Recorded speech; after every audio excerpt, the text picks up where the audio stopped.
It started with a pang of unease, a quiet alarm that nobody else seemed to hear.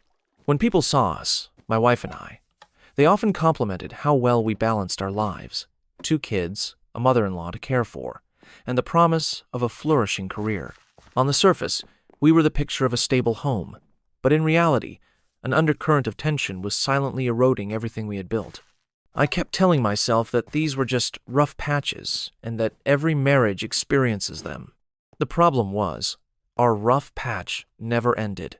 It evolved, it sank deeper, and it seeped into our everyday life until I could no longer tell where the problems stopped and where our marriage began. It might have been my own stubborn optimism that blinded me at first. I saw the subtle hints, a quick temper flaring over trivial matters, mornings that dragged on as she refused to leave the bed until near midday, and an unspoken frustration that clouded our conversations about anything from grocery shopping to vacation planning. Maybe I wanted so desperately for us to be that perfect family that I refused to accept the glaring truth. We were edging closer and closer to a point of no return. But this was just the tip of a much larger iceberg. Beneath our daily interactions lay hidden truths that would soon explode in the most humiliating and public way possible, catching me off guard and forcing me to confront a reality I had tried so hard to deny. I always imagined our home to be a secure place, a sanctuary where each of us contributed in our own way, striving for something better.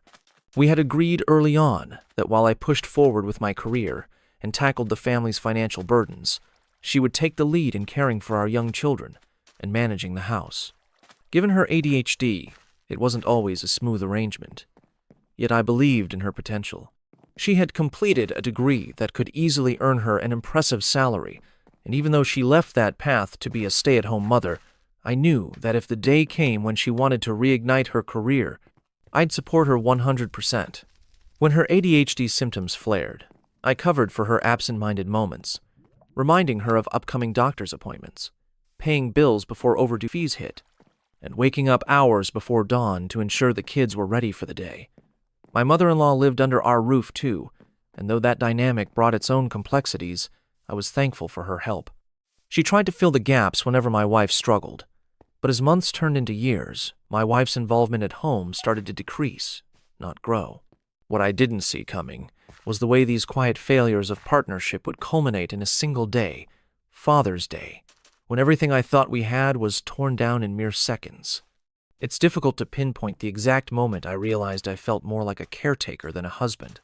Maybe it was when I found myself putting the children to bed alone each night, their mother preoccupied with endless online shopping or drifting off to sleep at odd hours of the day. Perhaps it was the day I secured a nanny just to ease her load, only to discover that her mornings consistently began around 10 or 11, unfazed by the ongoing chaos of raising 2 toddlers. The nanny would arrive at 8, often dealing with a sleepy-eyed child in one arm and a flurry of unsorted tasks waiting on the kitchen counter.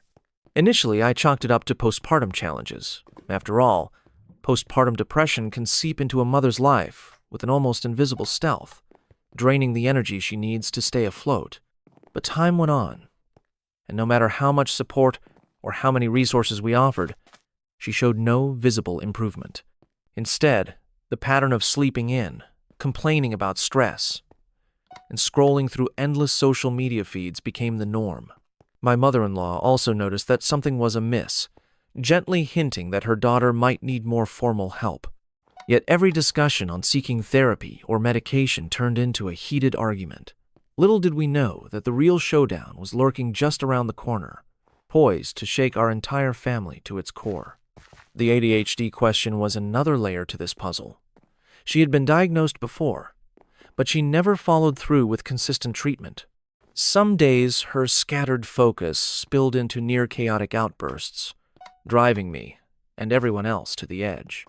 Other days, she'd hyper-focus on something meaningless, like researching an obscure health trend, and vanish into her phone for hours on end. Meanwhile, I was juggling a demanding job, attempting to climb the corporate ladder so our financial future stayed secure.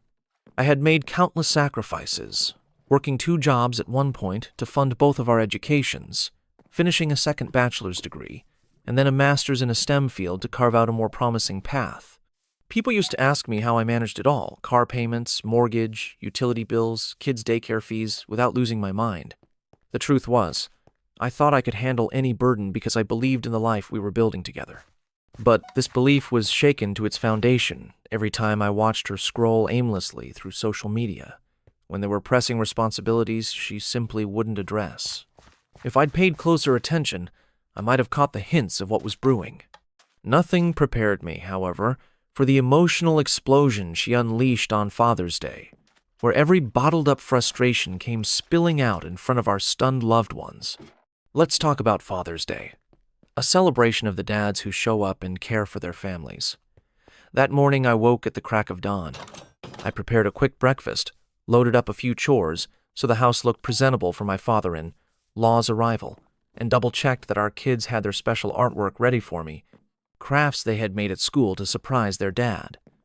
I didn't expect a parade or fireworks, but a genuine acknowledgement or a heartfelt gesture would have meant the world. What I got, though, was the polar opposite. My wife woke up closer to noon, sauntered into the kitchen as if it was just another lazy Saturday, and mumbled something about being tired. She didn't even look at the kids' art pieces carefully displayed on the dining table. Worse, the entire day seemed to revolve around her scowling, scrolling through her phone, and refusing to participate in any of the plans. Her mother, father, and I exchanged awkward glances as we tried to salvage the barbecue and keep the children entertained. I was hoping the afternoon would end peacefully, but little did I know the biggest blow was still to come. In one swift, cruel moment, she managed to tear down every ounce of hope I had clung to all this time. Surrounded by the smell of grilled food and the chatter of extended relatives, I found myself in a conversation about what it meant to be a father today. My brother-in-law and I joked about the silly mistakes we made as first-time dads, and we laughed about how quickly kids can turn your life upside down. I wasn't fishing for praise, but I was certainly open to hearing something supportive from my wife. After all, this was supposed to be a day for celebrating fatherhood. That's precisely when she spoke up, with a sudden loudness that made every conversation at the table stop mid-sentence. She turned toward me, half smirking, and uttered words that froze the entire gathering. As if you do anything worth celebrating, I could have done all that myself and done it better. The hush that followed her remark was one of those thick silences that you feel more than hear. The shock on my in-laws' faces was apparent, and our children, too young to fully grasp the weight of her statement, simply looked confused. My heart pounded, and embarrassment washed over me. What happened next was a bewildering rush of raw anger, family intervention, and the moment I finally realized the marriage I once cherished might be damaged beyond repair.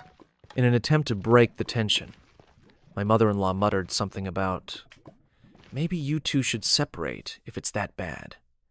She likely meant it half-jokingly, but her tone revealed a glimmer of genuine frustration. The rest of the family, who had been happily munching on grilled chicken and homemade coleslaw just minutes earlier, sat in stunned silence. Everyone knew we had our differences, but none expected them to come out so viciously on a day that was meant to honor the father of her children. That's when my wife, with visible indignation, sneered at me and said, "As if any other woman would want a man like you. Look at yourself. Look at everything you think you do, but never actually finish." I stood up, an automatic reaction to the humiliation crashing over me. Without a word, I grabbed my keys and left the house. Behind me, I heard the trembling voices of our kids, calling out for me to stay, and the murmurs of stunned relatives. I remember driving aimlessly, my knuckles white from gripping the steering wheel, unsure whether to cry or punch the dashboard. In that single moment, I realized that sometimes the deepest wounds are inflicted not by strangers or adversaries, but by the very person you once believed would stand by your side through every trial. By the time I returned early the next morning, the house was eerily quiet, except for the gentle hum of the air conditioning. I glanced at the clock, 6 a.m. I prepared our oldest child's school uniform, made sure breakfast was ready on the table, and then, on autopilot, I woke them up. My wife, true to recent form, lay in bed, eyes closed, missing in action. As I walked past our bedroom, seeing her curled under the covers, I felt a strange numbness. The night before, I had come face to face with the darkest side of our partnership, and I was no longer certain how to process it. That was the day I texted my lawyer, an act that felt both terrifying and liberating. "I'm ready to talk about my options," I wrote, my hands shaking as I pressed send. I wasn't sure if this was me being impulsive, but I knew I couldn't keep living a life where every day felt like a losing battle. For years, I had clung to the hope that we could salvage our marriage if we just tried a little harder. But my pleas for therapy, for open discussions, for shared responsibilities, had gone largely unanswered or met with resentment. Yet, even in my resolve to seek a way out, I had no idea how twisted things would get next, or how her reaction would pull the entire family into another whirlwind of chaos. When the lawyer responded, it felt surreal. Divorce sounded like an ugly word that happened to other couples, not us. Not the couple who had once excitedly picked out baby names. Not the couple who overcame financial hardships and academic hurdles. But here I was in my 40s, father of two, prepping for the legal steps that could uproot our lives for good. Despite everything, I didn't want a war.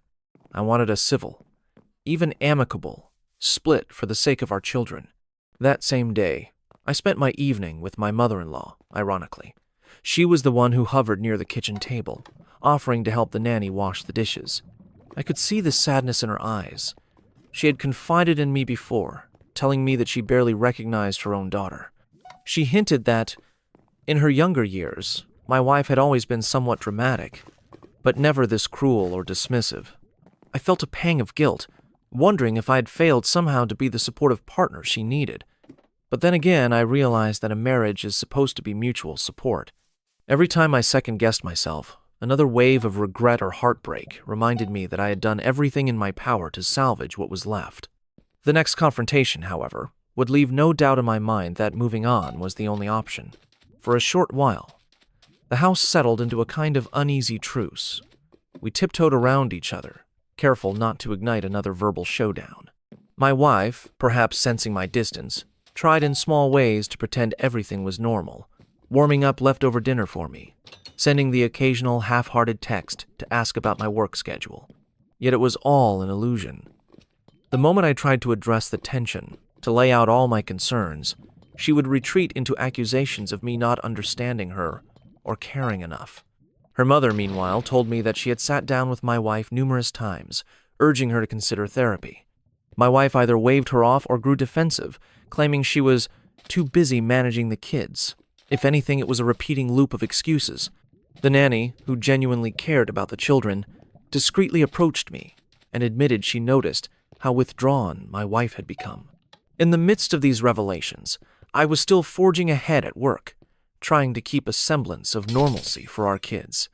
The real bombshell arrived when I finally served her the divorce papers, a moment that would unravel any last thread of pretense and drag us all into the raw aftermath of a disintegrating marriage. The day she got served will forever stay etched in my mind. I was in my home office, hunched over a spreadsheet for a major project. She barged in, eyes red, clenching those papers as though they were a personal assault. It didn't matter that she'd humiliated me publicly, that she had minimized every effort I ever made to keep our family afloat. To her, the divorce filing was a betrayal so profound that any wrongdoing on her end vanished from the conversation. Her voice rose, words tumbling out in a flurry of anger. "How dare you do this to me? Do you realize what people will say? Do you realize the shame you'll bring on this family?" She was furious, but more than that, it seemed she was terrified of her own image being tarnished. My mother-in-law rushed in, hoping to mitigate the crisis, but her presence only ignited more accusations from my wife, who insisted we were ganging up on her. I stood there, quiet, letting her rage wash over me, because at this point, I had no more energy to fight. In her fury, she attempted a showy display of perfect motherhood, but the cracks in that facade were there for all to see. Soon enough, another jaw-dropping twist would highlight just how far from reconciliation we truly were. The following week was a strange spectacle.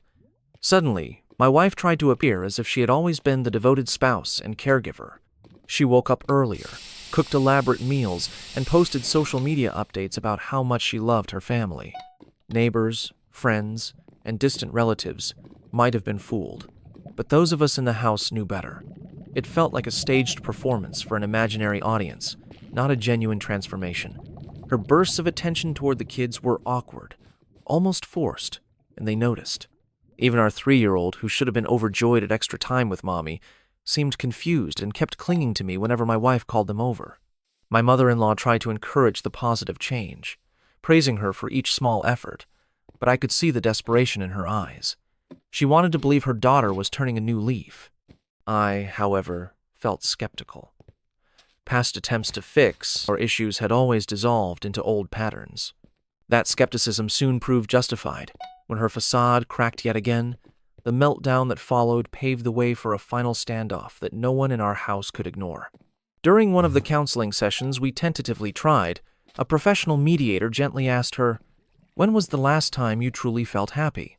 My wife hesitated, then mentioned a period about 12 years ago, back in her 20s, living child-free with minimal responsibilities, and ironically with a boyfriend who, by all accounts, was still stuck in the same environment.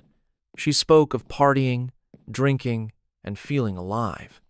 The therapist probed deeper, asking what she cherished now in her married life with children. Her response was a dismissive shrug. That was the moment I realized how out of reach we truly were. It wasn't just postpartum depression or ADHD or the exhaustion of motherhood. She yearned for a reality that no longer existed, a carefree life without the obligations of marriage, kids, or bills. In some ways, I pitied her, but I also recognized that unless she decided to confront these feelings, she'd remain locked in resentment. The therapy session ended abruptly, with no resolution. I left feeling emptier than when we began. Everyone thought therapy could be our saving grace, but instead, it became the final push that exposed the full extent of the divide between us. Afterward, my mother-in-law and I sat outside on the deck, sipping lukewarm tea and sharing a few words. She looked worn, her eyes carrying decades of wisdom and worry. "I'm so sorry," she said quietly, tears threatening at the edges of her eyes. "I don't know what's happened to my daughter." I placed a hand on her shoulder, assuring her that it wasn't her fault. At this point, neither of us had illusions. The damage was done, and the best we could do was salvage whatever was left for the sake of the children. I tried one last time to talk directly to my wife, hoping that maybe in a moment of clarity she would see reason. I told her about the toll this was taking on me, the emotional isolation, the mental stress of constantly being on high alert for the kids, and the profound loneliness of feeling unheard in my own home. She listened for a moment and then spat out a line I'll never forget. "We all have problems. Get over it. That's not my job to fix." It was the final nail in the coffin of our marriage. However, ending a marriage after so many years is never straightforward. With her unpredictability, I had to brace myself for one more startling twist that would show just how far she'd go to maintain her version of reality. When I made my intentions official, moving the divorce process forward, drafting custody agreements, and confirming my willingness to cover our kids' expenses, she swung between two extremes. One moment, she'd lash out, claiming I was destroying our family. The next, she'd feign remorse, tearfully listing all the ways life had been unfair to her. I felt like I was conversing with two different people, neither of whom showed genuine accountability. I assured her that my number one priority was the well-being of our children. They deserved stability, routine, and love, free from the tension constantly boiling over in our house. She half laughed, half scoffed, muttering something about how I'd try to win them, only to fail. Yet, in her next breath, she swore she didn't want a messy legal battle. I stood there, uncertain which version of her to believe. All the while, an unsettling question loomed. Would her anger turn into a fight that might cost us both everything, or was she finally ready to concede that the marriage had unraveled beyond repair?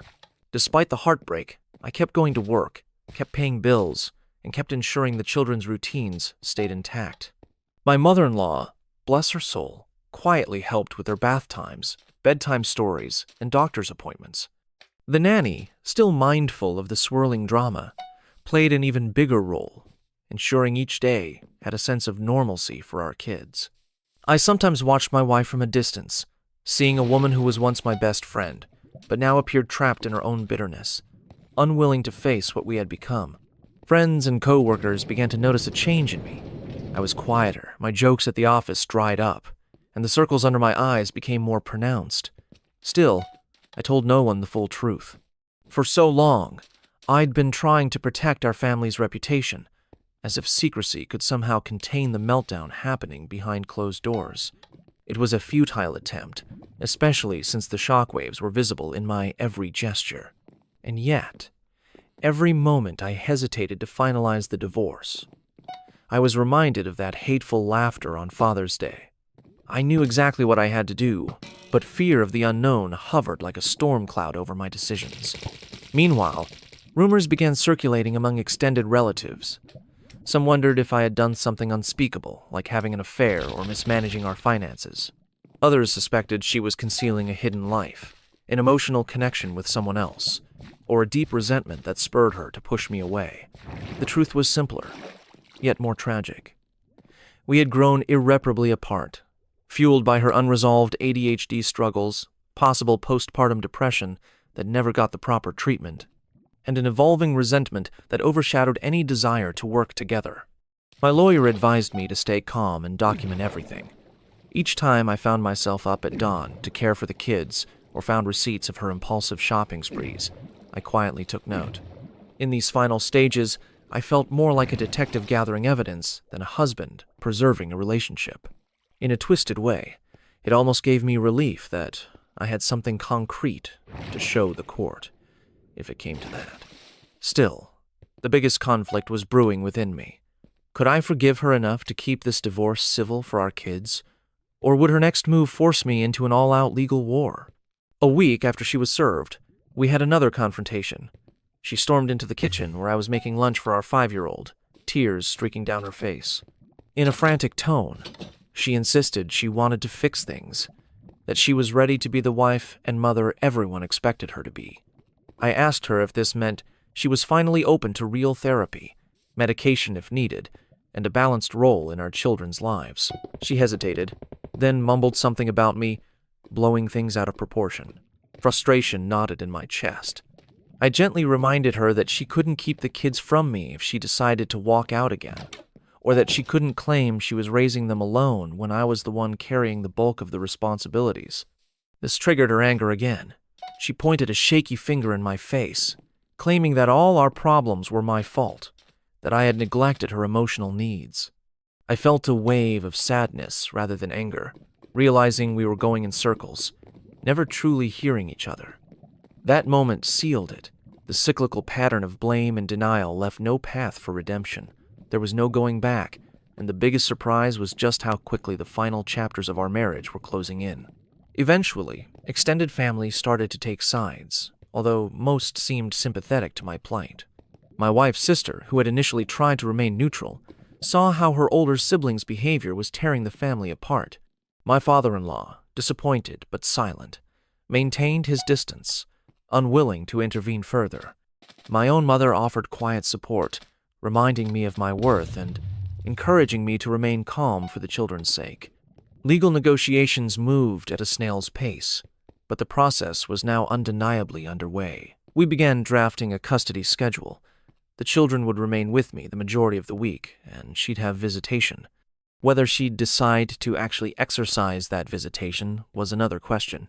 She often complained about not having enough free time, ironically ignoring the fact that for years she had chosen to sleep away the mornings and rely on a nanny instead of investing that time into her children. And so, with the stroke of a pen and the quiet determination in my heart, the final unraveling of our marriage was set in motion. But one last twist surfaced, revealing that the greatest shock was not in the divorce papers, but in the illusions she continued to hold on to.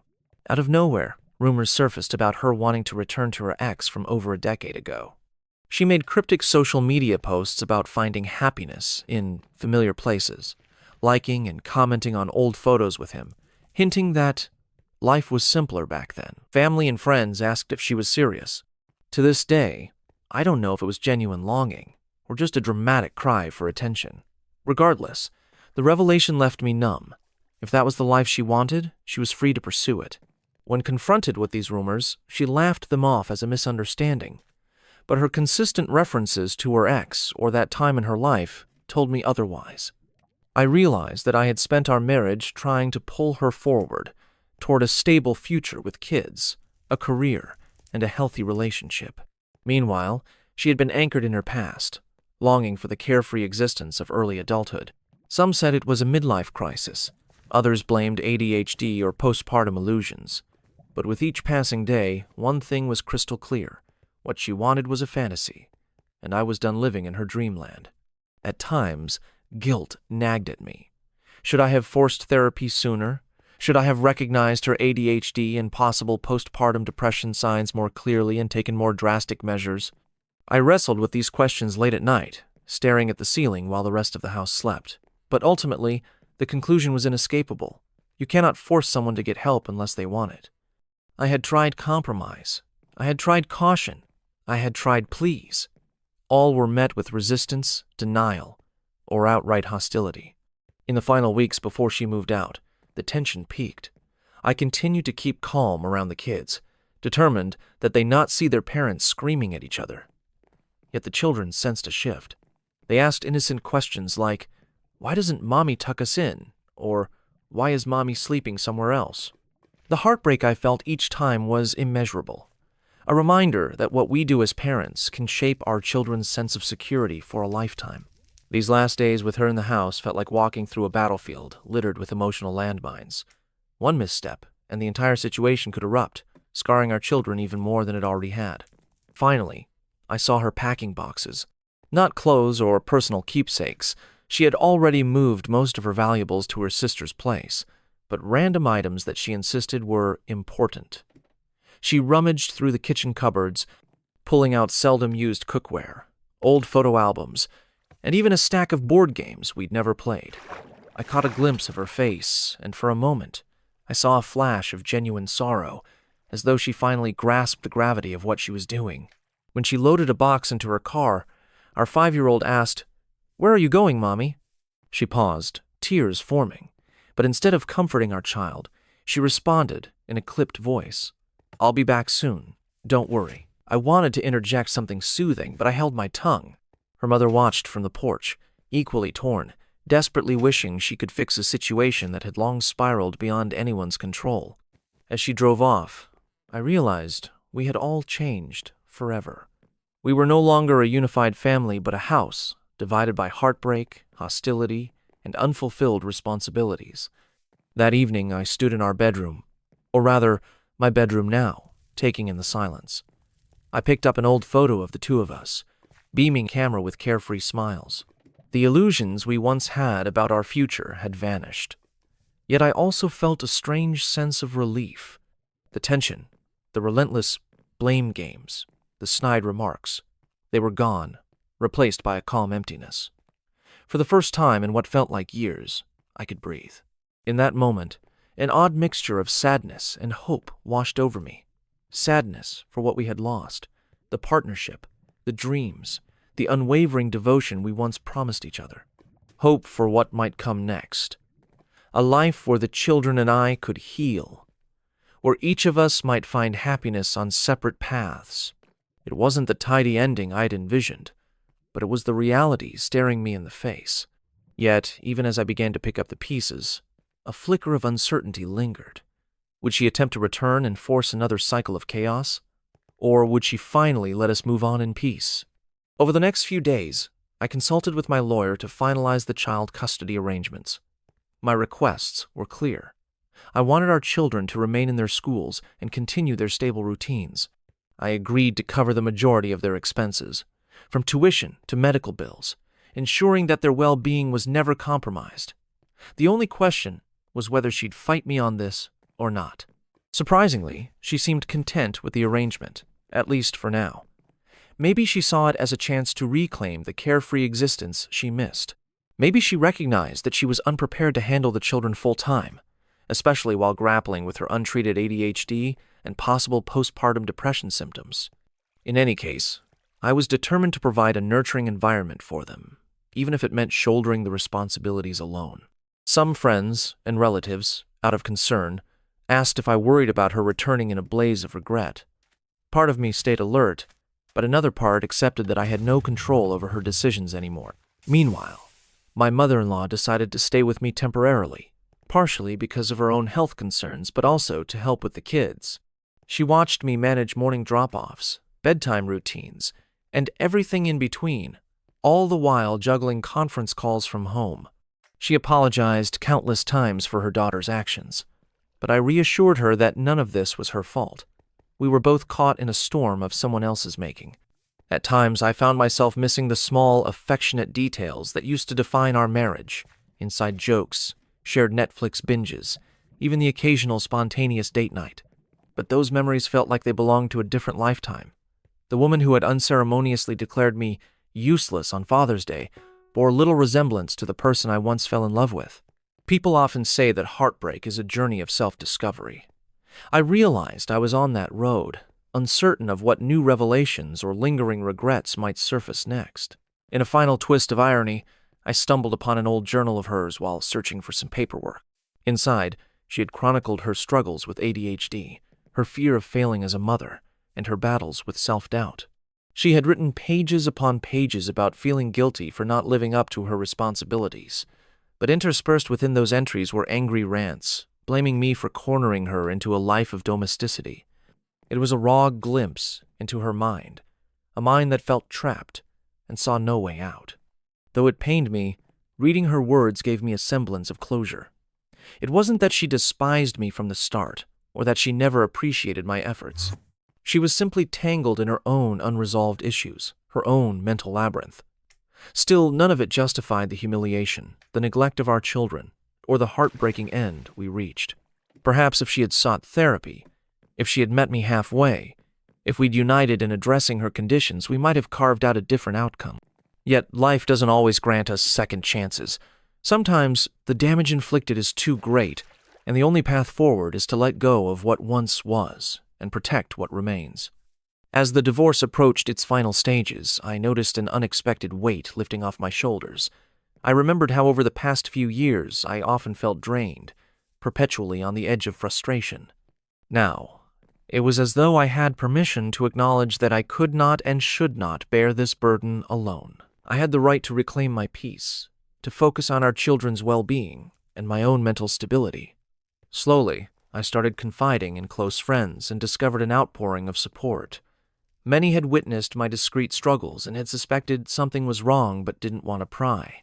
They offered helpful resources, recommended therapists, and even arranged playdates so my kids could keep busy and distracted from the changing family dynamics.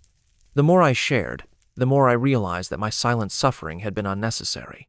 Sometimes, the best remedy for private despair is opening the door to compassion from those who genuinely care. And so, life began to take shape in a new direction. Every end can also be a beginning, but I had no idea how many more surprises lay ahead, especially when I discovered a hidden financial bombshell that threatened to derail everything. It turned out that in her final months at home, my wife had racked up a series of online shopping debts. Credit cards in her name carried staggering balances, some of which had monthly charges I'd never seen before. The financial blow wasn't catastrophic compared to the emotional strain I had already endured, but it was still a revelation that struck me like a punch. All that time, she claimed to be bored, or stressed, or too overwhelmed to watch the kids. She had been indulging in excessive retail therapy. My lawyer warned that these debts, if incurred during the marriage, might be considered marital liabilities. I realized I could potentially be on the hook for them. The anger flared again, overshadowing the calm acceptance I had tried to maintain. But after the initial shock wore off, I recognized that in the grand scheme of things, a financial setback could be remedied. Emotional scars were far trickier to heal. In a way, her secret debts were the final puzzle piece, a reminder that what we had on the surface was never the full story. Yet it also solidified my decision to end the marriage for good, no matter the cost. When we finally had our last major legal meeting, she showed up with an air of detachment, as though she were simply going through the motions. Our attorneys hashed out the details, negotiating custody, property division, and the plan for child expenses. To my relief, she didn't aggressively dispute my claim for majority custody. She seemed resigned to the idea that the kids would be better off with me, or perhaps she was still fixated on returning to her carefree youth. She did, however, demand certain assets that held no sentimental value to me: expensive electronics, name-brand handbags and random knickknacks. I let her have them. Material possessions paled in comparison to ensuring our children's emotional stability. I signed where I needed to sign, nodded to the lawyer when asked if I agreed, and maintained a stoic front. Inside, though, 1,000 emotions clashed, from relief to remorse, to a faint, flickering hope that one day our kids would understand why this had to happen. At that point, I thought the drama had finally reached its conclusion. I was wrong. The final curveball arrived when she tried a last-ditch plea for sympathy, seemingly forgetting everything that led us here. She pulled me aside in the hallway, away from the lawyers. Her eyes gleamed with tears, voice trembling as she whispered, "I never wanted this. I didn't mean what I said on Father's Day. I was just angry." For a moment, I almost felt the tug of old memories, the illusions of love that once bound us. Then I remembered the sting of her public scorn, the endless days of me handling the household while she slept, the nights I cried alone, feeling unappreciated and invisible. I steadied myself and calmly replied, "I understand you're upset, but we've gone too far. We can't keep doing this to each other or to the kids." She seemed to expect a different response. When it didn't come, her face hardened into anger again. "Fine," she hissed, and stormed off. My lawyer, seeing the tail end of that exchange, gave me a knowing look. The heartbreak in me felt renewed, but I reminded myself that love without respect eventually turns toxic. Our children deserved better. We both did, in our own separate ways. And so, with that final exchange, the last fragment of hope for reconciliation faded. What remained was the inevitability of signing the final decree and stepping into a new chapter, no matter how bittersweet it felt. Not long after, the divorce was finalized. I found myself in a half-empty home, now legally mine, but with echoes of the past in every corner. My mother-in-law decided to stay for a while longer, to stabilize her own health and help with the kids. The nanny, though uncertain about her future role, remained on good terms, ready to step in whenever needed. As I stared at the official documents, my new reality spelled out in black and white. I felt a swirl of relief and grief. The children, thankfully, were young enough to adapt with time, though I took the advice of a family therapist and approached the subject gently. I assured them their mom still loved them, that both of us would be there for them, just in different ways now. They asked simple yet profound questions, and each answer cut deep. But day by day, we forged a new routine, one rooted in consistency and affection. I wondered how she was coping with this new life on her end. A part of me wanted updates to ensure she wasn't spiraling, but the rest of me knew I had to let go, for my sake and for the children's sake. Word spread through our extended families and social circles, generating the usual wave of gossip and speculation.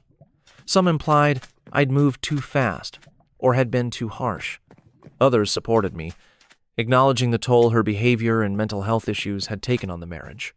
Over time, those judgments mattered less to me.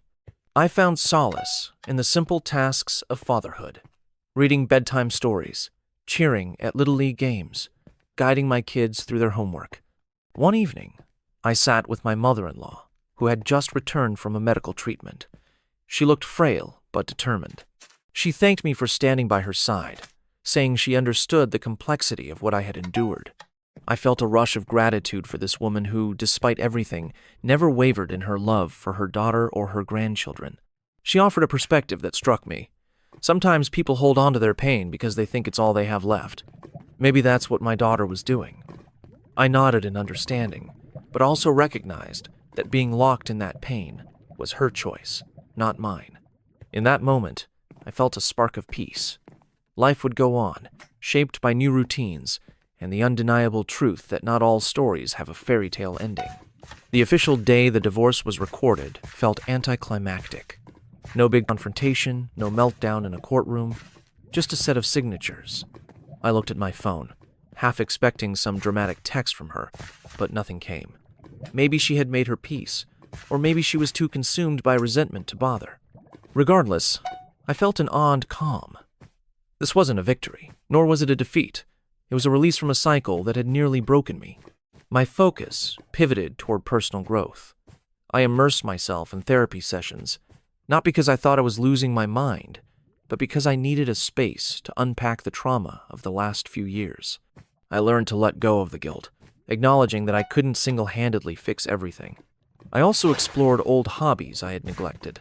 Jogging, reading sci-fi novels, even tinkering with a dusty guitar I hadn't touched in years. I found these small acts surprisingly therapeutic, each step a reminder that life can bloom again after a season of darkness.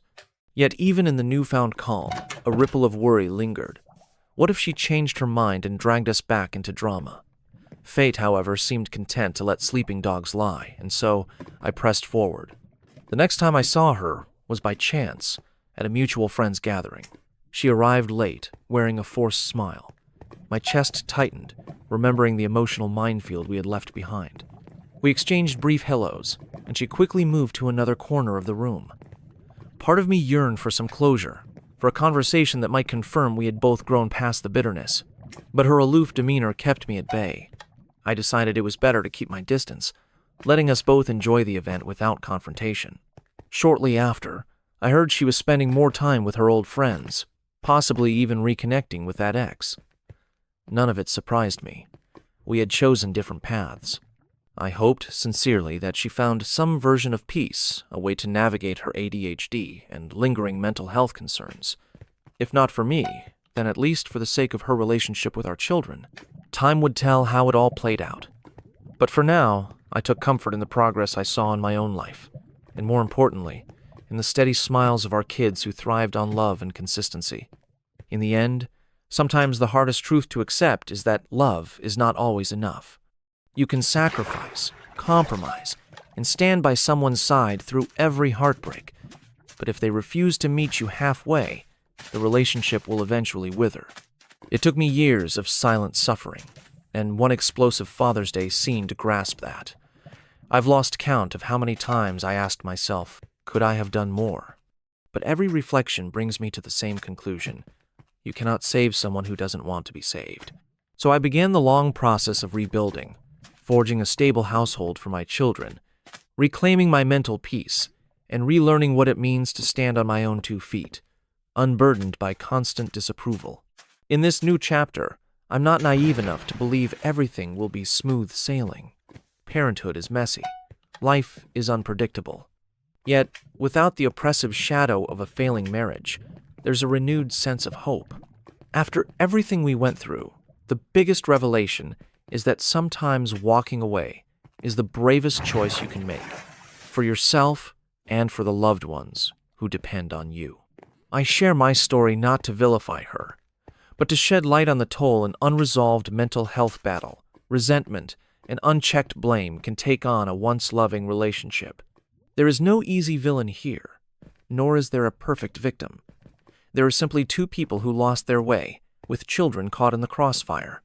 If there's any lesson, it's that genuine partnership requires consistent effort from both sides. When that balance is shattered, it's a slow unraveling that can culminate in a single, brutal moment, like a careless remark on Father's Day. Still, I don't regret the love we once shared. We experienced highs, bringing our children into this world, laughing over silly inside jokes, making big plans for the future. But love alone couldn't override complacency, or the refusal to seek help, or the heartbreak of disrespect. Life is a tapestry of choices, and ours eventually led us in separate directions. The important thing now is to ensure our children grow up loved, secure, and hopeful about their own futures. This is where our story ends, but it's also where yours, dear viewer, might begin. If you find yourself lost in a similar struggle, remember that no matter how dark it feels, there is always a path forward, if you're willing to take it. And so, as I stand here reflecting on everything that transpired, I realize that each decision we make propels us toward a future shaped by our honesty or our denial. My wife chose denial for far too long, and in the end, I had to choose honesty. Sometimes walking away isn't an act of surrender, it's an act of courage. Because the real tragedy isn't that our marriage failed, it's that one partner was never truly present or willing to heal. For anyone listening who sees echoes of their own life in these words, know that you are not alone. Life's hardest transitions often lead us to unexpected sources of strength. If we learn to embrace truth, seek help when it's needed, and protect those who rely on us, we can emerge from the darkest chapters to find a brighter tomorrow. Thank you for staying with me through this journey. If you found value in this narrative, consider sharing it, and remember to keep an eye out for more stories that expose the hidden realities behind closed doors.